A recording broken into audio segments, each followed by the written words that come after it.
सुबह सुबह गांव की गलियों में कोई ढोल नहीं बज रहा था, लेकिन अफवाहें तेजी से फैल रही थीं। शहर से बड़े लोग आ रहे हैं फैक्ट्री बनाने के लिए। बस्ती के आखिरी छोर पर जो पुराना घना जंगल था, वही अब उनके निशाने पर था। वह जंगल जहां से गांव को पानी मिलता था, लकड़ी मिलती थी और सबसे जरूरी शांति मिलती थी। कहते हैं ना, शहर के लोग जहां पैसा देखते हैं, गांव वाले वहां प्रकृति की गोद देखते हैं। लेकिन इस बार मामला बड़ा था। करोड़पति सेठ रमेश ठाकुर शहर से आए थे। उन्होंने ऐलान किया, हम इस बंजर जमीन पर 500 करोड़ की फैक्ट्री बनाएंगे। हम इस जगह को मिनी शहर बना देंगे। आप सबको नौकरी देंगे, स्कूल खोलेंगे और तरक्की लाएंगे। गांव वाले चुप थे।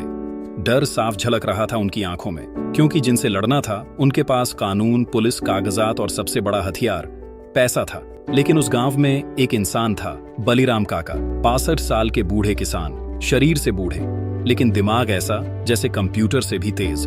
वो समझ चुके थे कि यह लड़ाई सिर्फ जमीन की नहीं, आत्मा की है। बलीराम काका ने गांव के युवाओं नीरज, पायल और शंकर को इकट्ठा किया। बोले, अगर वो लोग दिमाग से खेलेंगे तो हम मिट्टी से जवाब देंगे।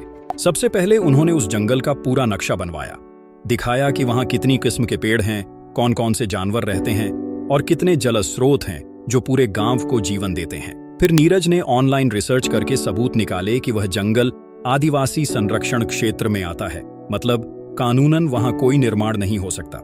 हम स्कूल खोलेंगे, अस्पताल बनाएंगे, आपकी जिंदगी बदल देंगे।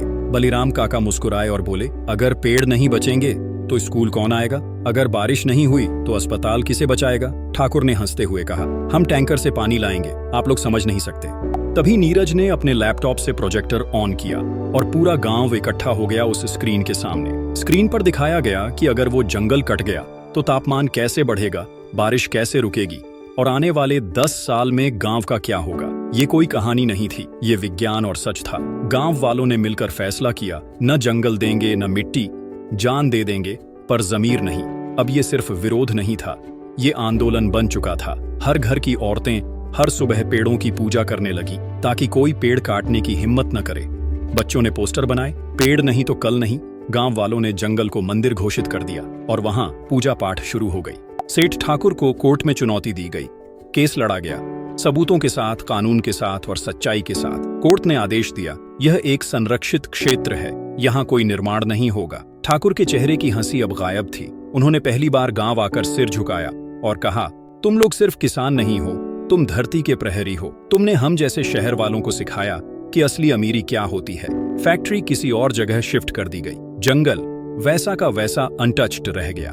गांव में कोई नाच गाना, उत्सव या पटाखे नहीं फूटे, क्योंकि वो जानते थे कि ये कोई जीत नहीं थी, ये एक जिम्मेदारी थी जिसे अब हर दिन निभाना था। बलीराम काका ने मिट्टी की एक मुट्ठी उठाई और गांव के बच्चों को दिखाते हुए बोले, जिसके पास ये मिट्टी है उसे अमीरी की जरूरत नहीं, गरीब होना गुनाह नहीं, बेवकूफ होना है। लेकिन जब किसान सोचता है तो पूरी दुनिया को सिखा देता है कि पेड़, पानी और प्यार, इनसे बड़ी कोई दौलत नहीं।